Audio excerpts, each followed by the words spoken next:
All right, Candace Owens dropped this video. A buddy of mine told me about it, and that's when I was like, you know what? Let me go check it out. So, Candace Owens exposing the conspiracy of Charlie Kirk. Let's see what it's all about, man. The public execution of sitting President JFK in 1963, that the CIA established Operation Mockingbird. Deep state assassinations require deep state solutions. They spent an offensive amount of money to control the press and to control the narrative, to put an end to the public asking common sense questions about what actually transpired on that fateful day in Dallas. To put it simply, the deep state. I'm gonna be honest, we speeding it up though. I won't go 1.5, but I'm going 1.25. Declared a psychological warfare campaign on the people. In effect, their soldiers were the journalists and the writers. Their goal, obviously, to get people to just stop asking questions, to almost criminalize asking questions via methods of gaslighting. Fast forward to 2025, and they're running the exact same playbook. Charlie Kirk was assassinated in broad daylight, and they immediately deployed their troops to criminalize asking questions. What are you supposed to take from the everyone? You know what I mean? Mm-hmm. I think the implication was dramatic, and I think a lot of people reading the tweets would assume that she meant Erica Kirk. Either Erica Kirk is evil and was in on it, or Candace Owens is an evil. I think that what Candace Owens is doing right now is evil. It is evil what she's doing right now. Post Charlie, there was so much unity, so much excitement, so much resurgence in faith and newfound interest in faith, and that now there is discord, so many distractions, and that is just like Satan, who comes to steal, kill, and destroy. He is called the great accuser. He is the sower of discord, the author of confusion. The reason I haven't waited on things is I'm an eyewitness to events, and they said don't comment on things because anything you say can mess that up. I don't want to mess up any trial for the person who did this. That's 1,000% right. But Candace Owens is well within her rights to suggest certain things and all this, and she has the right to free speech. I want to be very clear. I'm not a fan of Candace Owens at all, but it's so telling, right? They don't want to use the evil term when it comes to certain people on their side. But the moment Candace Owens does this, they go evil. All the conspiracies, they come up, Candace Owens evil. She's Satan. Damn. The 180. The 180. I wonder, this is a kind of crazy fractionization. That's not the word. Of the right right now. We got Nick Fuentes, we got Tucker Carlson, we've got Candace Owens. The Civil War is way more dramatic than any Civil War of the left. Like the left is just like the people on the far left hate Democrats, and yeah, that's about it. This is wholly different. And all that's fine. She's right to ask questions. I just think it is hurtful and not helpful when you cross a line to strongly suggest somebody's guilty of something for which you have no evidence. Challenge accepted, Frank Turek. Let's go Max today. Welcome back to Candace. Is that pictures of herself?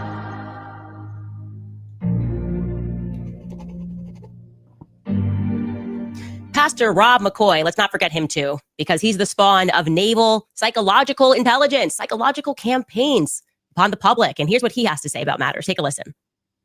I want to read you a passage out of Romans. It says in Romans 12:15-16, rejoice with those who rejoice and weep with those who weep. Be of the same mind toward one another. Do not set your mind on high things, but associate with the humble. And do not be wise in your own opinion.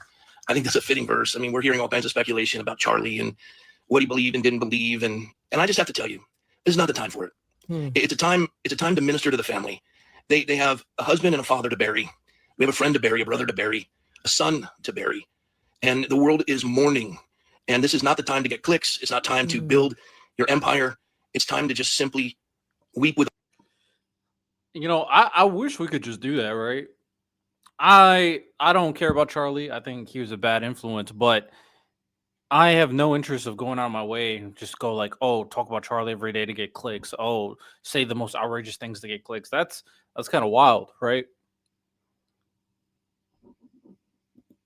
It's just, yeah, they talk about Charlie Kirk. Candace Owens is exposing the assassination of Charlie Kirk from the deep state, which sounds like she's talking about the Trump administration. That's what it sounds like. Hello, John Smith. Those who weep. And it's time to just humble yourself and not make it all about you. It's about the Lord.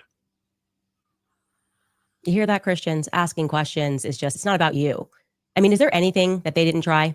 You're making money off of this. It's unbiblical. Charlie wouldn't want this. His family is grieving. Not right now. Let's at least wait a couple of weeks. It's going to ruin the case. You'll get into heaven as long as you don't think about it. If you don't think about what happened on 9/10, then you're guaranteed a slot into heaven. You know, I used to really. I don't care about his. No, I don't care about Charlie. I care about the fact that he got a political assassination happen. That's terrible. That should never happen. I don't care about him as a human being. No. Lament the fact that I grew up on the wrong side of the tracks. Seriously, I hated that I didn't grow up rich. Who didn't, right? Who does not hate if you grow up without a lot, that you weren't just born into the right circumstances? And now I reflect on those feelings and I wouldn't change a single thing. I am actually so grateful. That's what I want to say today. I am so grateful about where I started my life in St. John's Towers. I look at that building now, it's such pride. And I am grateful to have not grown up with a silver spoon in my mouth, because it fortified my character and it gave me a lot of common sense. Basic survival skills. It requires gut instinct.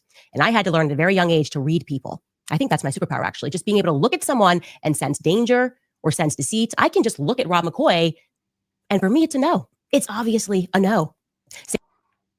That's a very interesting thing to say, Candace. I'm be honest. I mean, considering the crowd you were around this entire time, but now all of a sudden, after everything that's happened, where people are turning your back on you, now you can read them. Hey, I'm not part of it. I got my I need to get popcorn. I got my popcorn ready. Go crazy. I'm curious to see the expose. I'm curious to see all the evidence she has to expose this assassination plot. Same thing, by the way, I should mention with Steven Crowder. I have never been a fan. He just always gave me the energy of a pathological liar. I trust my gut. I don't trust influencer campaigns. I don't trust celebrities because they're raising. She's cooking. Steven Crowder is 100% a pathological liar. She's cooking there.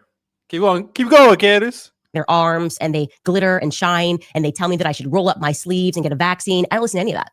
I trust my gut instincts always. And my gut started to tell me that they suddenly began panicking when I discovered the Egyptian planes.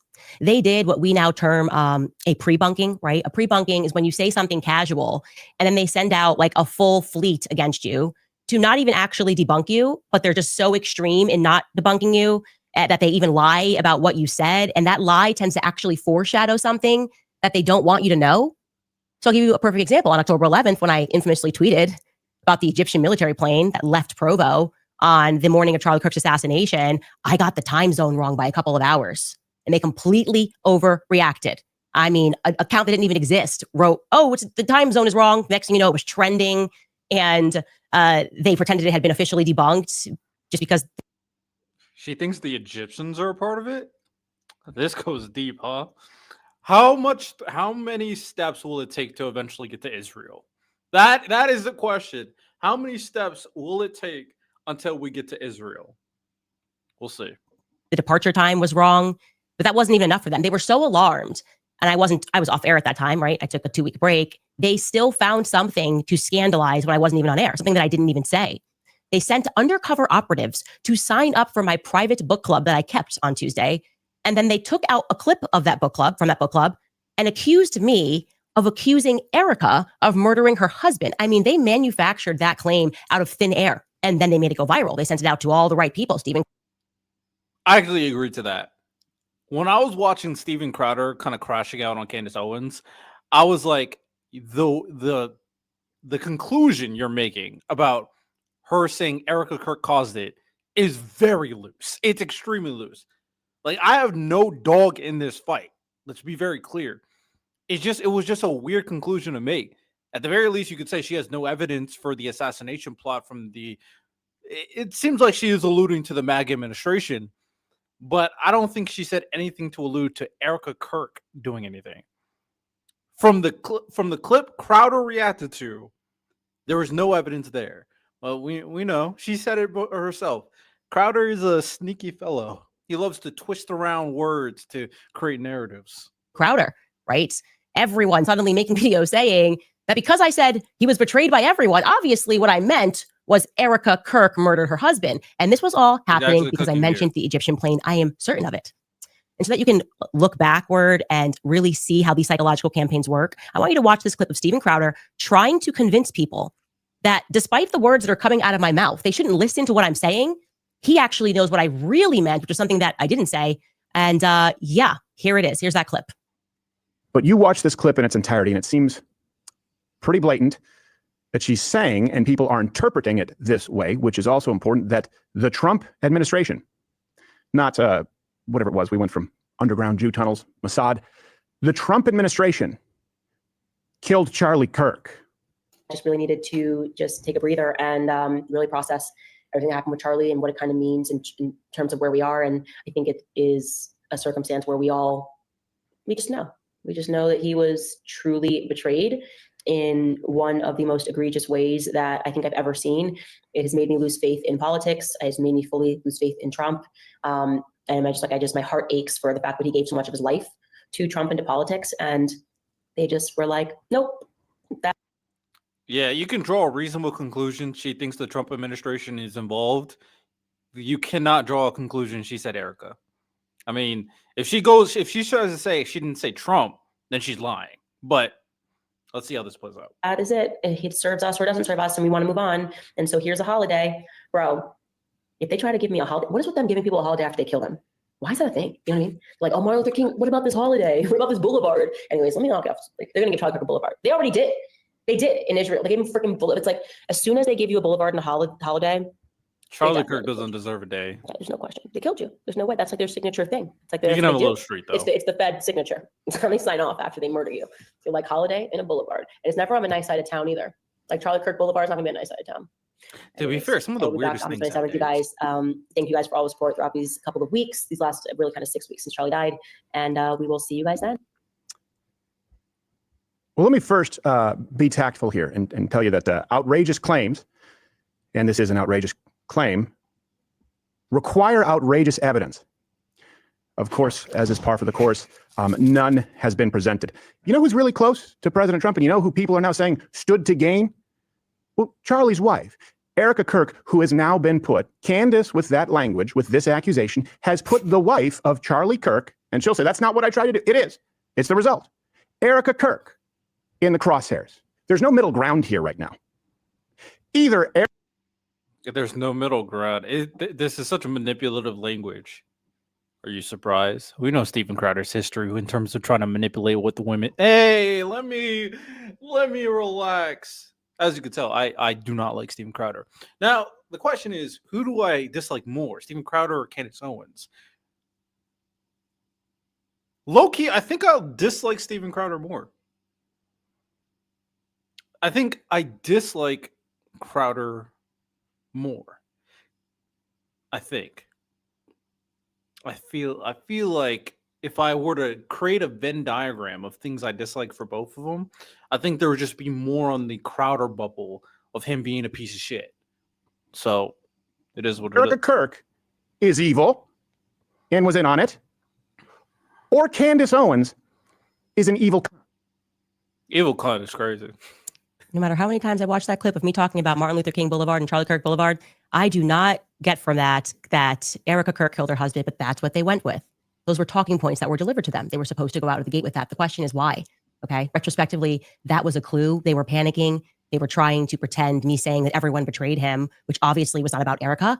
It also wasn't about Charlie's mother or Charlie's father or Charlie's children, but they were specifically trying to struggle session that into a slight against Erica rather than more obviously suggesting that people at Turning Point USA betrayed him, which Erica Kirk was not an employee of leading up to his death. Why were they doing that? Then, of course, that made me only look further into the Egyptian planes, and I discovered that the planes had been tracking Charlie. We showed you guys this, right? We created this document and we organized it, SUBND. Let's look at this document. Will Candace Owens, at the end of this video, be able to sell me of this Egyptian plot to take out Kirk? Let's see. Now, I don't know where she got any of this information. I don't know if any of these are factual. These all could just be data points put on a sheet to make it seem like they all correlate to each other. But so tail SU. I'm gonna allow her to finish. Being the blue plane, and then tail number SUBTT being the yellow plane. That plane, and then tail number document, and we organized it SUBND being the blue plane, and then tail number SUBTT being the yellow plane. Okay, so this is 2022. Dallas, Texas student action turning point announced to Charlie Cook's free America. Well, I need context. I need major context on this document. I'm a Laura Continue. That seems to have struck even more fear into the nest of mockingbirds. In fact, they sent Mother Mockingbird out, Ben Shapiro, to make the exact same wild allegation out of thin air that I said something specifically about Erica when I had not. Again, I'll ask the question, why Erica? Why didn't Ben on stage say she accused Mikey or Rob McCoy? I've done multiple episodes now on Mikey McCoy, on Rob McCoy, speaking about Andrew Colvett, Alex Clark. Why did they keep going back to Erica? What is it about these Egyptian planes that were making them spiral? Now, I'm going to let you guys know right now that it is difficult to investigate a matter, especially when it involves a person that you know, because there are minor things that I immediately noticed that were off or unlikely that would not have necessarily alarmed the general public. For example, one of the earliest alarms that went off for me was the fact that Terrell Farnsworth, the guy who takes out the SD cards, was there at all.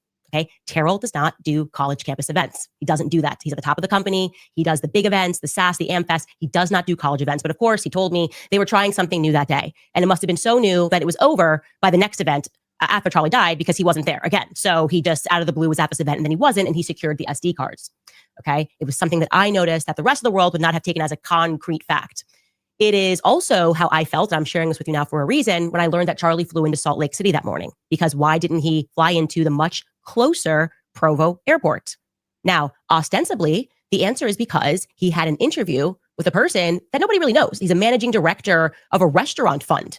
Andrew K. Smith, out of nowhere, does this restaurantology interview with Charlie. And so Charlie flew into Salt Lake to make this interview happen.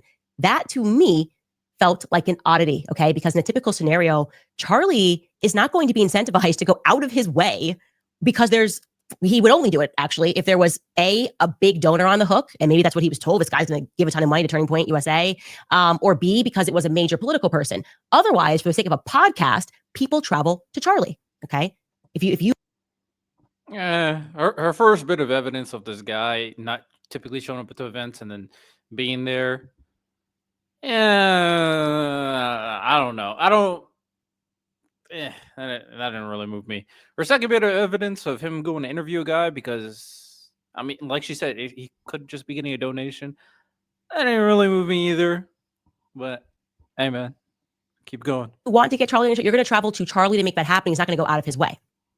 To me, the common thing that always happened was they would set up an interview in an empty room at the campus. At UVU campus, they would have had this guy in the corner and Charlie would have flown into Provo. So I felt, again, didn't share at this time, that they diverted Charlie Kirk to Salt Lake City for a reason. Okay. Something else you should know about Charlie is Charlie was obsessed with planes. My husband and him actually shared this in common, where every time we'd board a plane, Charlie would know exactly, like, way too many facts about the plane. If we were boarded an old American Airlines flight, he'd be like, oh, they actually took these planes out of service in the 1970s. He just had a lot of Snapple facts when it came to planes, something that I just do not dedicate any of my time into learning about. He really liked planes and knowing everything about them. And more crucially, I want you guys to understand this, Charlie had a photographic memory. He did. Donor names, emails, numbers. Charlie Kirk was a walking Excel sheet. He'd walk into a room, he'd say that so-and-so, so-and-so, so-and-so, so-and-so. He works for so-and-so, she works for so-and-so. They gave this much last year. That is why he was able to turn Turning Point USA into a successful machine, because of his memory. It was unbelievable. That's all going to be relevant now, okay? So you have to remember that Charlie... Hey, man, I heard LeBron James has a photographic memory, too. That's me insinuating that I don't believe that. But continue. Charlie landed into Salt Lake City at 9:23 a.m. local time. I suspect that if he had instead landed into Provo, he would have recognized the blue Egyptian plane. Okay. It's not every day that you see an Egyptian military craft. It is now my well-informed opinion that he would have looked at that plane, he would have recognized the blue plane, and he would have instantly realized that something was amiss. And now I'm going to explain to you very carefully why I suspect that it is highly likely that Charlie would have recognized that plane. Okay. Tail number. Okay, what is going on with this plane? Let me check Candace's Twitter and figure out what she's talking about regarding these Egyptian planes. Candace Owens Egyptian planes. Reveals new evidence. Egyptian plane theory. I'm gonna go find her tweet so I can get a little bit more context on what's going on with this Egyptian plane thing. Because, all right, so she puts a lot of onus in Charlie Kirk's capacity to understand scenarios and situations. So she's saying that he was rerouted from a more common route to get to do the event. He would have noticed it because and then he knows a lot about planes and has a photographic memory. So he was able to piece together immediately from just looking at this plane that there is a dangerous situation, and he would have canceled the event.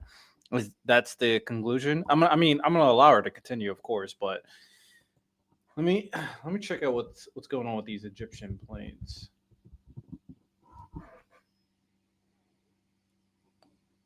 Okay.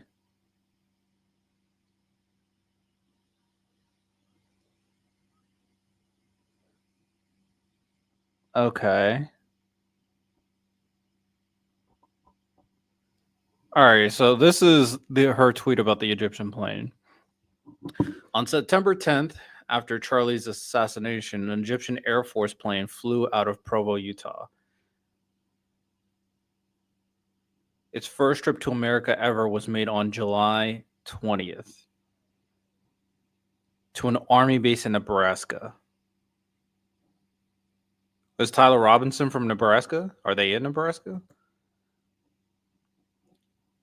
So she found out there was an Egyptian plane and flew to the area where Charlie Kirk's at. And because of this, she believes there was a connection between this plane and the assassination. Okay. How did she learn about this plane? And two, what's the connection? All right, she's about to explain the connection, so let's hear it. SUBND, the blue plane. A pregnant mommy sleuth who was locked into this investigation discovered something that me and my team had missed. I consider her, obviously, and all of you to be my decentralized intelligence agents. Anyway, she sent me a rather urgent email, and I'm obviously protecting her identity for reasons that are clear. But I want you to know that this discovery is due entirely to her. She is the person that, in this regard, went max for Charlie when I missed something. Her email stated, in effect, that I was only partially right about the plane tracking Charlie, that she had done an additional 15 hours of research and was able to discern that the person the planes were actually tracking for years was Erica. Not Charlie, but Erica was the one being tracked by these planes. And indeed, it turns out that she was correct. She discovered that between 2022 and September of 2025, both of those aircrafts, SUBTT, the yellow plane, and SUBND, the blue plane, showed 68 overlaps with Erica's documented locations. Okay, 68 overlaps. I have since been able to add now 73 times that is overlapped. Okay, and 29 of those instances also happened to include Charlie. Charlie was also present. And that's what I was stumbling upon when I was looking into this. I was like, why is this plane where Charlie is? The flights were majority clustered within 5 states: Kansas, Missouri, Nebraska, Delaware. Okay.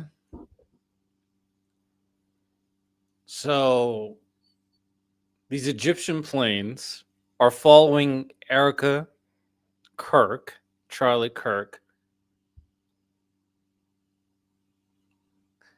I can see how conspiracy theorists can really go into like big, deep black holes once they start connecting all these ties. Listening as like a third party who has no invested interest in this at all, of course, there's going to be just like some details that when it comes to conspiracy theories, there's some details that are skipped, and then you draw the other aspects of the details together to make a seemingly tight-knit chain. So, okay, overlap. Now, I don't know what this Egyptian overlap planes really means. I don't know if it just travels all these different states in general. I don't know if this is a normal thing, that planes are just all over the place and it's just coincidence. Regardless, Egyptian planes. Why? And Utah. And that's what she's going to have to answer. That she believes is statistically not random. I'm telling you this information has been completely verified. I am showing you this on a spreadsheet now. These are all the instances. You think I can read that, Candace? Who do you think I am? You think I have 20/50 vision? I can't read this shit. in which But this these plane, overlaps are all 68 instances that this plane crossed with Erica. And I'm also going to say this includes overseas as well. Okay. So my instant question becomes, the overseas thing is a little weird, but I would have to really see the details about that. Now, don't get me wrong, even though I'm skeptical of all conspiracy theories, no doubt this is strange. It is strange. If she's telling the truth, it is strange. why didn't Turning Point acknowledge that this I plane would was feel familiar weird to if them? a plane was When I was where I'm at taking all of too. these figurative online bullets, someone could have easily said something, right? That's kind of a repeat thing in this investigation. Josh Hammer lies, I get attacked. Turning Point just stays silent. They know he's lying, but they allow the lie to flow. Alex Clark lies, I get attacked. I'm telling the truth. Turning Point knows it, but they kind of allow this like Catholic thing, lie to flow. And the influencers are allowed to lie. Nobody at Turning Point ever just steps to clarify that I'm onto something or I'm telling the truth about something. And when it comes to these Egyptian flights, the math on this is indisputable. There is less than a 0.000000001% probability, okay, under random distribution models that these Egyptian planes coincidentally landed around Erica at these times. Like I said, this plane was not just with her in America, it was also tracking her overseas as well. I flagged this because I was alarmed because I thought it was tracking Charlie. And I'm telling you that this plane, in addition to Charlie, and primarily actually, I think she's making up that number. She probably, in terms of the percentage she just said. But I mean, like I said, it is strange. I just got to call out things because people can get really sucked into this type of stuff. So like certain misnomers where it's like, you're probably creating information or using like flowery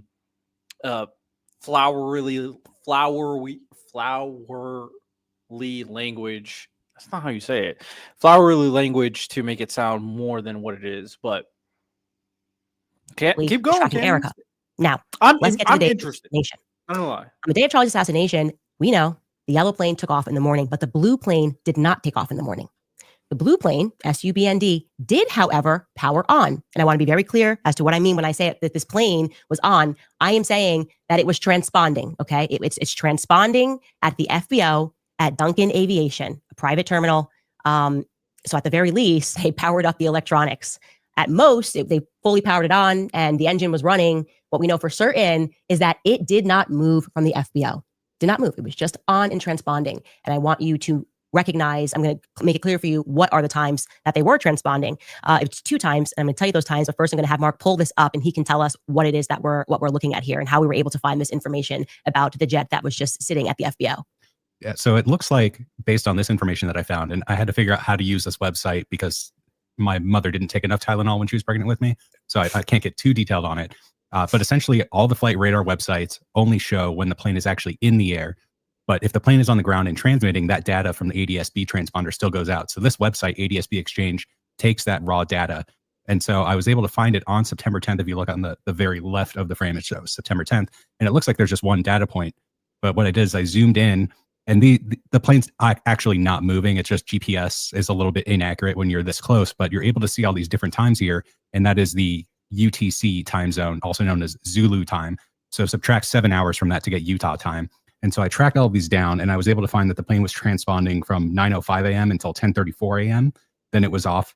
And then at 12:40 p.m., it came back on and turned off again at 1:29 p.m.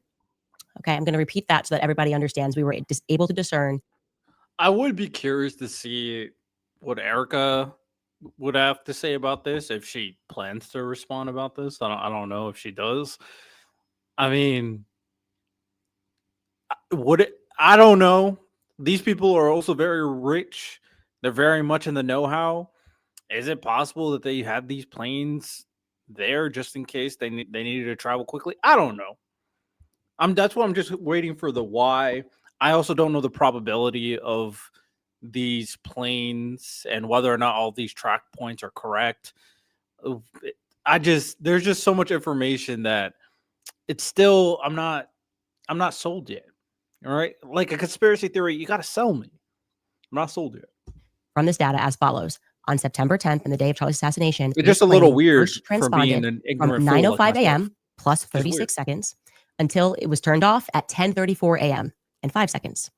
Then the plane turned back on. The transponder was turned back on.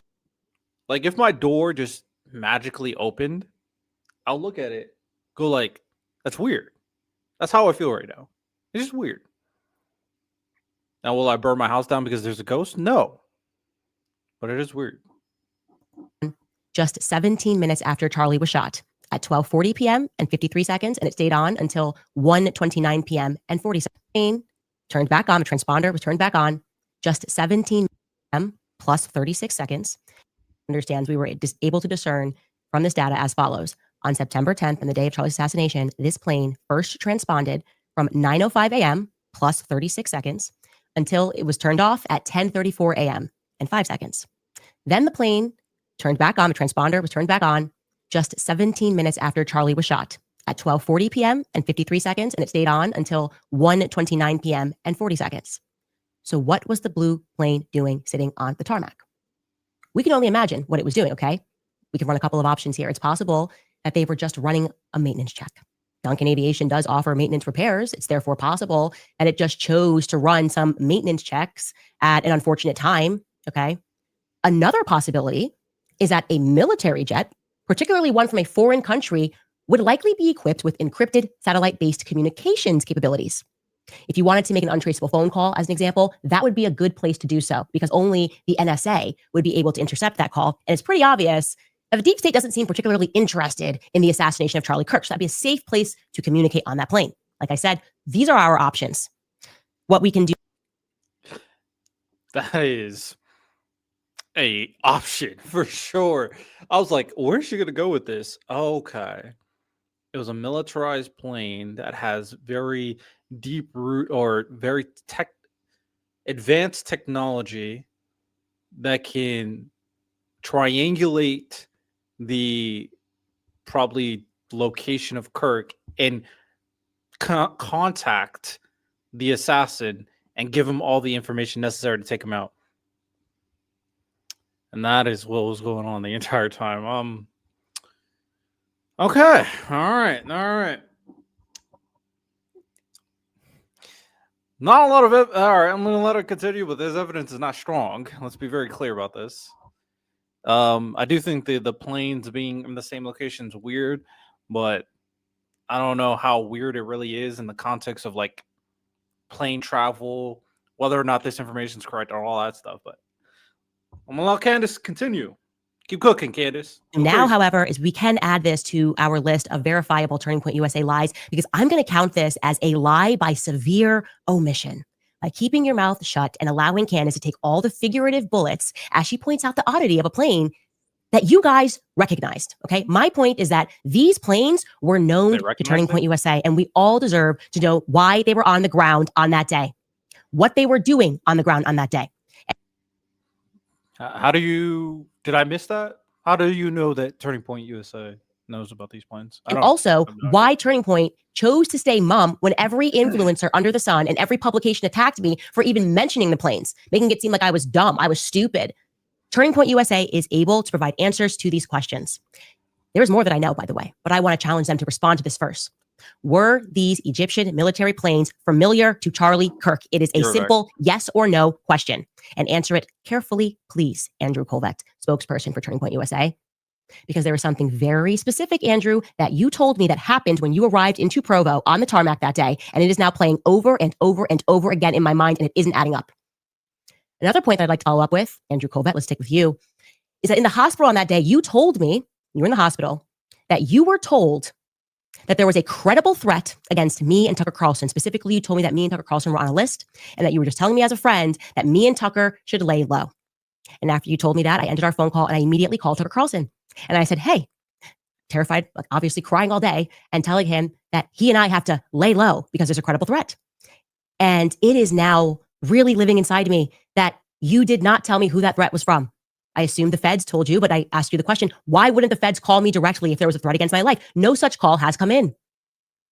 How is that possible? How could someone have told you that there was a credible threat and that me and Tucker Carlson should lay low, and yet me and Tucker have since not been notified by any federal agent?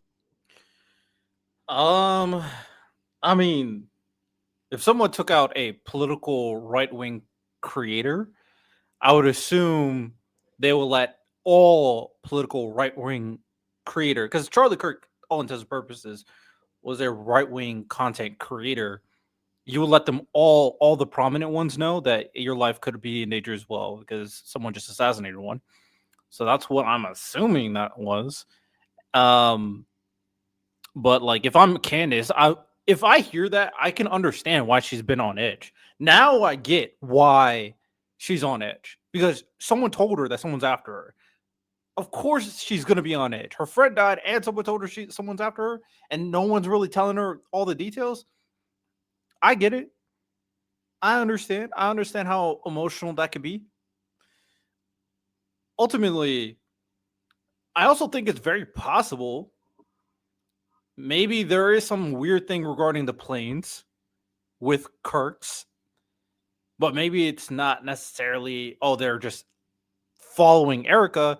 Maybe there's another reason what they can't tell the public, so that's why they're keeping it mum. We know that stuff like that happens. Like, imagine if it was an Epstein plane. I have no evidence of that, but I'm just saying, if it was like an Epstein plane, then of course you don't want to tell anybody about it. Of course you don't want to address it. You want to ignore it. I'm not saying it is. I'm just pointing out that there could have been something else in regards to this plane. I'm just providing more of a full picture. She's done all the research. I'll let her See about those credible threats. Who do those threats come from? Because I got to tell you, there are a lot of people making videos about me and Tucker Carlson, and none of them are Egyptians. Okay. In fact, it's the Israelis. It is Israel that seems deeply upset with me and Tucker. 25 minutes and 30 seconds. We got to Israel. I said, how long will it take until we eventually get to Israel? And we finally got there. We finally got there. Now, the Israel plot is here. Let's go. Carlson, they are not letting it go. They are making threats on every stage. Okay. People that are tied to Israel are making threats against me and Tucker Carlson, demanding that we be canceled. So who specifically told you in the hospital room that there was a credible threat against my life? I'm going to need that information. Okay. I want to know that now because the stakes seem pretty high. I have a lot of questions. This is probably the only thing I'm like, I completely understand Candace Owens' rationale here. I completely understand. Everything else is like, but I completely understand. This is probably a good time to tell you all that I am starting to piece together another scenario that could have happened. And there was another flight that I am now very interested in. And I believe that somebody somewhere knows something about this flight. So pay attention to this. The tail number is N560TW. N560TW. It departed on the morning of September 10th from Scottsdale, Arizona, and it landed into Provo at 10:06 a.m. It then immediately turned around and departed for Santa Barbara. I'm assuming it maybe picked somebody up, and then it departed Santa Barbara at 11:37 a.m. for Scottsdale, landing at 12:44 p.m. Okay. There's a chance that you were working at the airport, that you saw somebody that morning. Maybe you were in Santa Barbara, maybe you were in Scottsdale. Somebody saw something, and I'm asking you to email us more tips at CandaceOwens.com. I am interested in that flight. So you just named it. Okay. All right. Sure. It's just a random. Again, it's like not very strong, but continue. We're not done yet. There's more. I know something else about the Egyptian flights. This time, another mommy sleuth. I learned that oddly, Duncan Aviation, where that plane was transponding from, the FBO in Provo sourced rental cars for these quote unquote Egyptians when they landed a couple of days before this operation. And I didn't just learn that. I actually have the license plates number for 4 of the vehicles that they rented. Okay. Honestly, you guys, it brings me great pleasure to deliver this information because now surely Tulsi's office can get involved because those darn Egyptians are at it again. Those darn Egyptians. Here are the 4 license plates of the cars. Is that a thing? Is that a thing? These darn Egyptians? I don't think that's a thing. I don't think people go out of their way and go like freaking Egyptians. They're always a problem. I don't think that's a thing, Candace, but continue. The first car rented was a silver 2025 Toyota RAV4. The Utah license plate number is T09 2ZS. The second car was a white 2025 Toyota Camry, Arizona license plate, CWN N872. Don't worry, I'm going to show you guys this in a spreadsheet. The third car was a white 2023 Toyota RAV4, Utah license plate number TN12KM. The fourth was a black 2025 Toyota 4Runner, Utah license plate number Z923DA. To the students at UVU, do we have this somewhere? Did you pull it up or just did you show them it on the screen? I didn't see what you showed them. Okay, cool. License plates were shown. Now to the students at UVU, please check your phones, your pictures from that day, because if any of those cars were... Again, she's just throwing out information, hope something sticks. I'm not mad at it. I get it. I understand.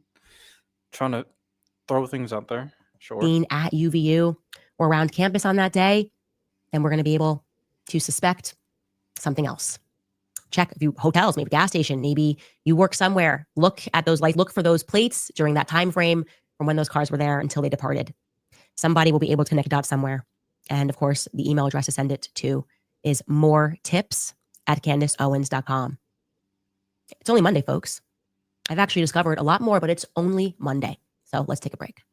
All right, you guys, too many people have been vilified for standing up for the truth. Obviously, so many people have felt the sting of injustice, but also a lot of people right now are feeling courage. I'm definitely done playing defense. I no longer water down what I believe to be palatable. Silence is not kindness. Silence is consent. And right now, the greatest silence surrounds the topic of the lives that are lost before they even take their first breath. If we're going to call ourselves defenders of life, then we have to act like it.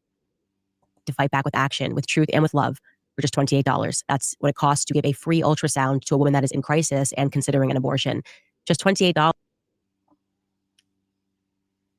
Someone who's pro-life actually advocating for something that is good.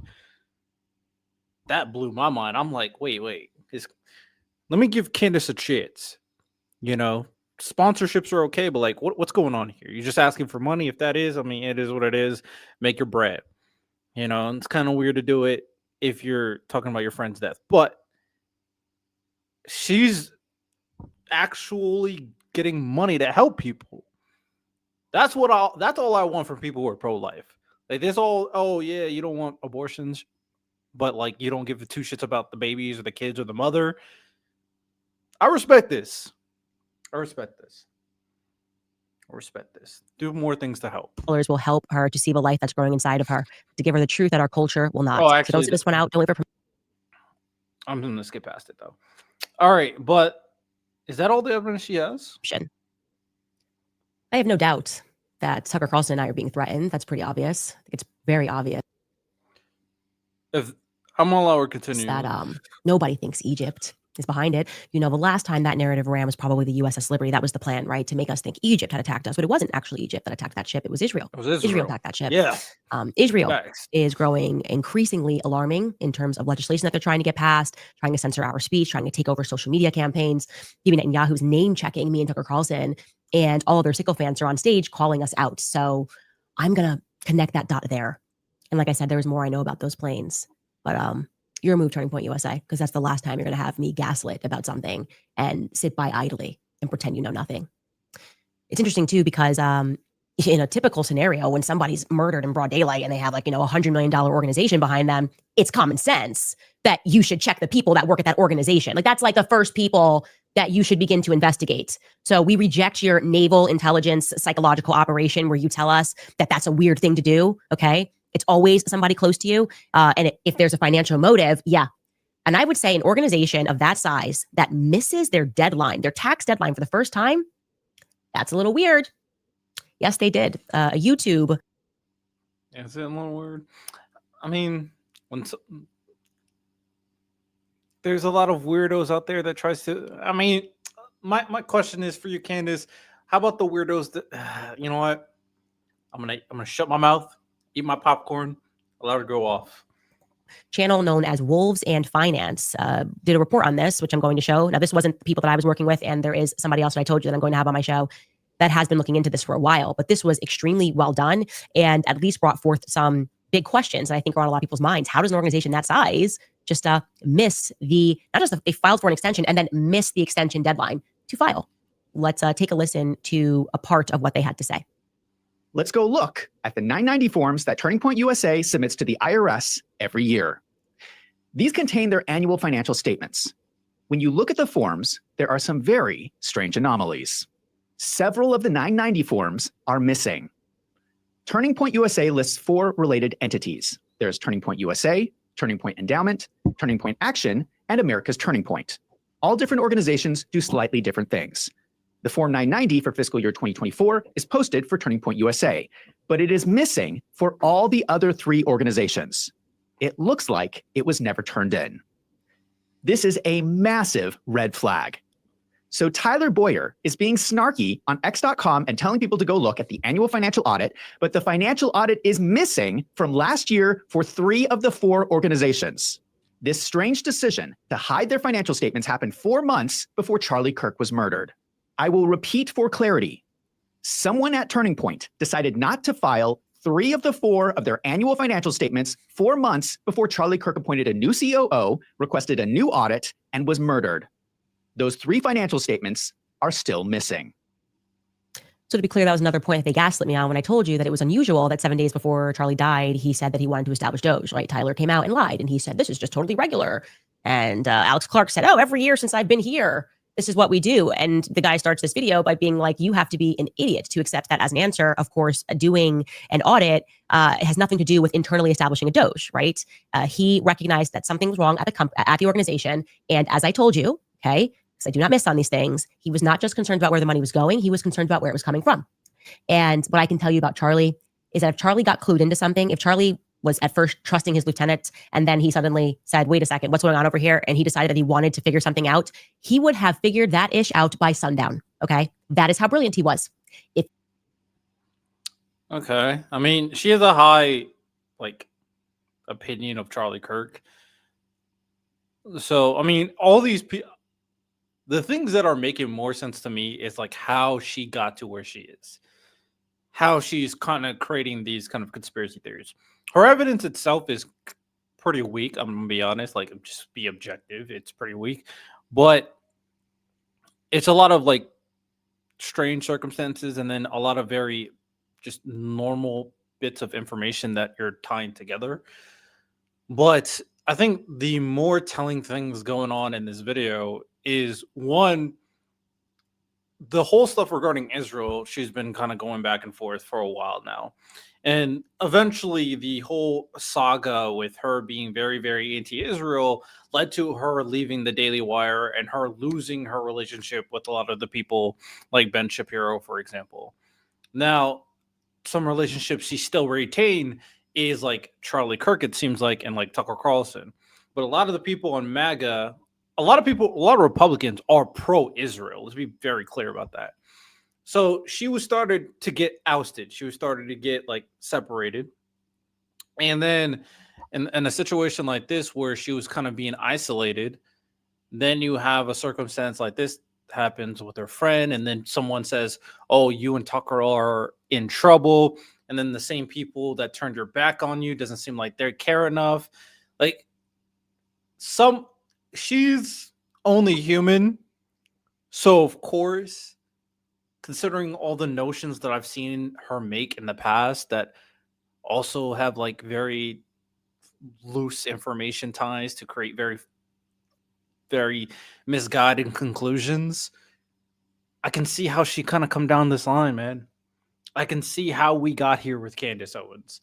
I understand emotionally how she got here. Is there probably something? Could there be something wrong with the organization? Maybe there's something wrong with the organization. It's hard to tell. There's a lot of corruption on the right in general. So I don't know. Maybe Charlie Kirk was a part of that. I don't know. But she has a high opinion on Charlie Kirk, so of course she's not going to think that. It had his attention, he would have figured it out by sundown. What did Charlie discover is my question. Okay. Now, to correct something that he says there, he says 4 months before. That's the regular tax deadline. It is actually normal. It is for big companies to file for a tax extension, but they missed that deadline as well. I think that was October 15th was a tax extension deadline. They have missed them both, and that is completely abnormal. And he is correct. If you go back and you look at Turning Point USA's filings before, they always file all of them at the same time. So this is unusual that they've left off. And you also got to keep in mind, Turning Point USA was definitely on the downward. Like the organization was on the up and how it was influencing college students, but definitely was on the down with all the other like challenging social media organizations that came, and the performances is just weren't as high when it comes to Turning Point USA. So it's just possible that the business was just losing money because it wasn't as profitable anymore. But especially with all the crazy stuff that happened on January 6th and everything, it's like, but 3 of them. And I'm going to let him get into a deeper clip here where he discusses the quote unquote missing 8.6 million. Take a listen. Let us look at the one financial statement we do have for fiscal year 2024 for Turning Point USA. Schedule I shows grants and other assistance to organizations, governments, and individuals in the United States. This schedule shows you where Turning Point is sending its money. We see that a lot of money, $8,560,625, is being sent to America's Turning Point. They are sending it to their own shell company. Now, this is not necessarily illegal, except for the fact that the financial statement for the other organization is missing. We cannot see how this $8.6 million is being spent. This is very important because there are strange variances around this money. I have pulled the last 5 years of 990 forms for Turning Point USA.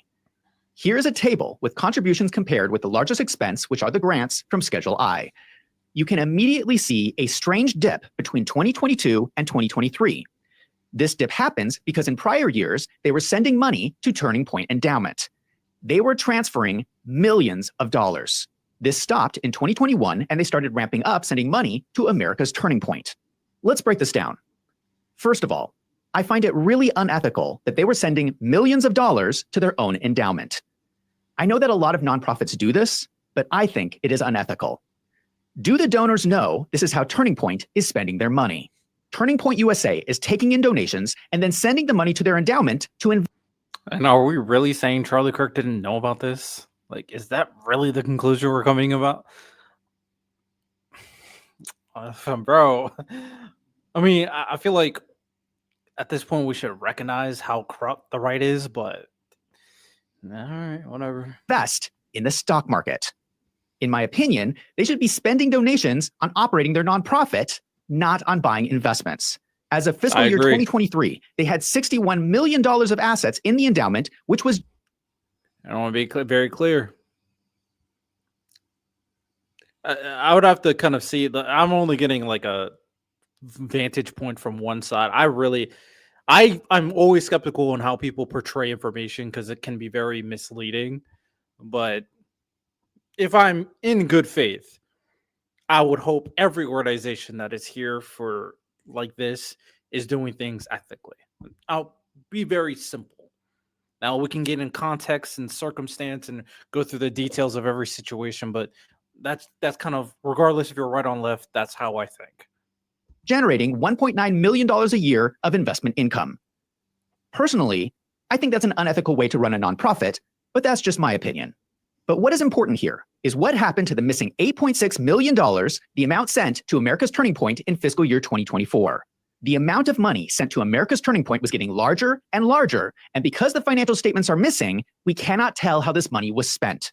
If we look at the prior year, the majority of the money was spent on other salaries and wages. How is this possible when America's Turning Point reports 0 employees? Does anyone else think that sounds a little suspicious? In my opinion, what I think is happening is I think there are fake people on the payroll. I think that paychecks are getting sent to people who do not really exist. And that would explain why we have a company with 0 employees with millions of dollars of salary expense. Yeah, that.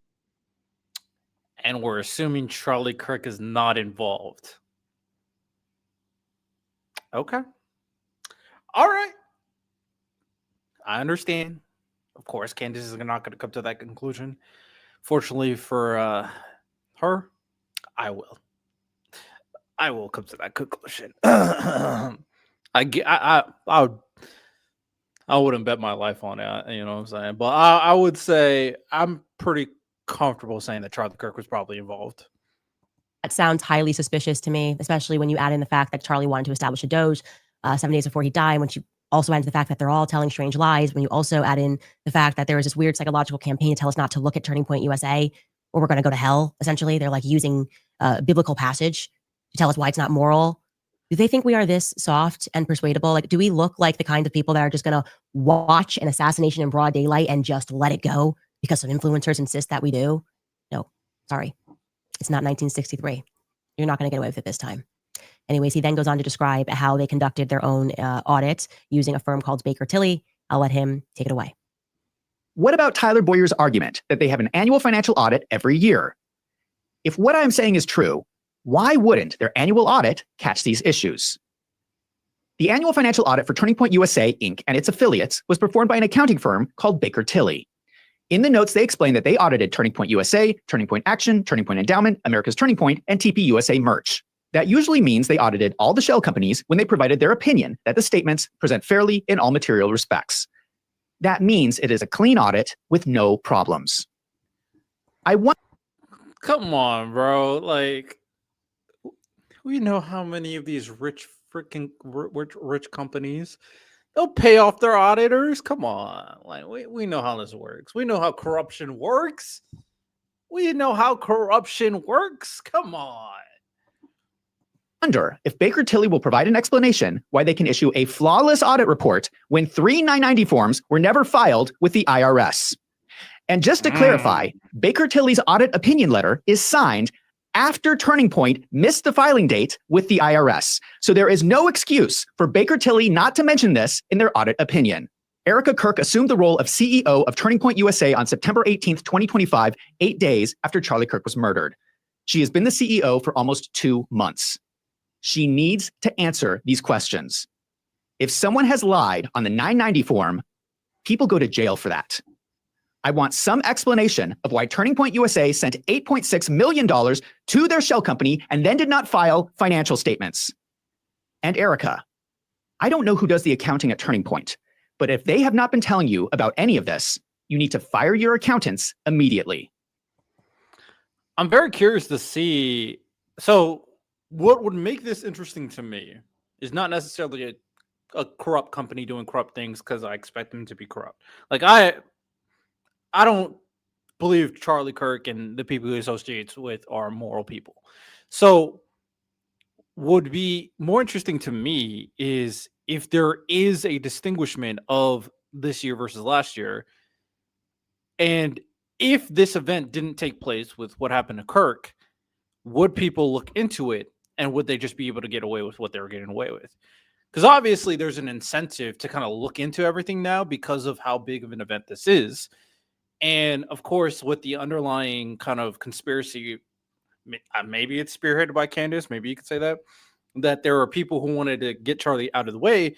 There is also an incentive for other content creators and other individuals to look into it because it's going to get views.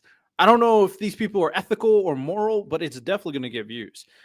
For me, when I'm watching this, I was just curious to see like what she's going to come up with, to see where her mind is at regarding this entire situation.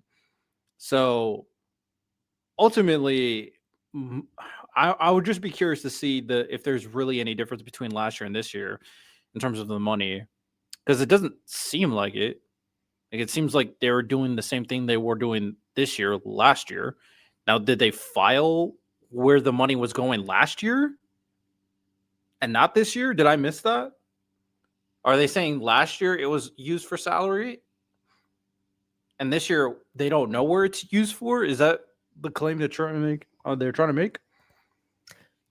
valid points. And again, just to modify, it is possible that when they used that outside auditor, that they showed them all of the documentation and then they gave them a clean bill of health. And then for whatever reason, Turning Point decided not to file. It's possible. Okay. Like I said, probably a low probability, too, but it is plausible that they did that. They didn't give them all the information. I guess that's possible as well. But it is just a fact that they missed the filing extension deadline. So what's going on here? Where did the 8.5 million go? And what's also compelling about this video, which we didn't show, is that he clarifies that Turning Point USA actually decreased their staff, the 501c3 arm, 33% by 30%. So there was a 33% staff reduction. And yet the cost of salaries somehow went up. And to him, that looks suspicious. And I agree, that looks suspicious, right? And this, of course, is the kind of pressure that needs to be put on them. Yes, I said it was a very bad idea right off the bat for Erica, who's grieving her husband, to then instantly become a chairman and a CEO, because these are valid questions now that people are asking. And a chairman and a CEO is going to have to respond to those questions. You have to answer these questions when people are asking about money, especially given the fact that so many people, I mean, they cleared over $70 million in the first couple of weeks after Charlie was assassinated. Okay, that's a lot of. All right, I don't think there's anything else I'm going to get from this. Let's wrap it up by looking at the comment section. 1.9 million views streamed yesterday. I don't think they realized that if Canada had an audience of one, she would still be doing this investigation. Based. We're not anti-Semitic, we're anti-satanic. Yes. Yes, Queen.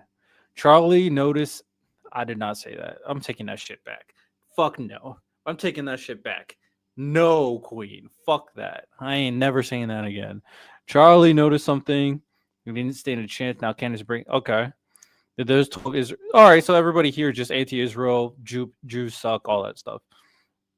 You try to target Candace. We automatically suspect they are part of the cover. Okay, based. All right. That is all we got from Candace's side. This is her just responding to comments. For the most part, there's really not her evidence doesn't really move me personally. I don't think a lot of the evidence is substantive. I don't think there's a lot of substance behind everything.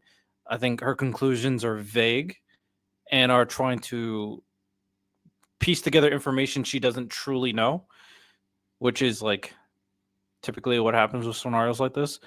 My thing is the one part that I am actually very curious about is the planes and Erica Kirk. I don't really understand or know if this is like a normal circumstance where planes constantly move around consistently throughout. So there is quite a bit of overlap generally from planes and just people. Is it as simple as that? Considering planes are going back and forth every day, like several times a day, every single day of the year for the most part, right? So you would assume that it's overlapped with so many people. But is it that, or is it this is not normal and it was very intentional? If it was intentional, is there something else going on? Is there a reason? I don't know. I have no idea. All I know is shout out Candace Owens. Still not a fan, but I do think human to human, Candace Owens is definitely in a very dark place right now. And I do think she thinks that people are out to get her. She thinks a whole country is out to get her. She thinks her friends and family's in danger. Like, this is a very dark mindset to be in. And usually I'm not sympathetic to the enemy, right? Because, like, oftentimes I don't give a fuck. In this situation, as Candace in particular, I don't hate her as much as I hate other people on the right. So she probably, like, I don't know, her husband or one of her friends should probably just like help her out. I'm being honest. Doing all this stuff. I mean, maybe she's right. She breaks this whole master plan of Israel trying to take out far right-wing creators, and they're working with Donald Trump to do it. Maybe that is the case. Regardless, someone should check on her. That is my conclusion from this.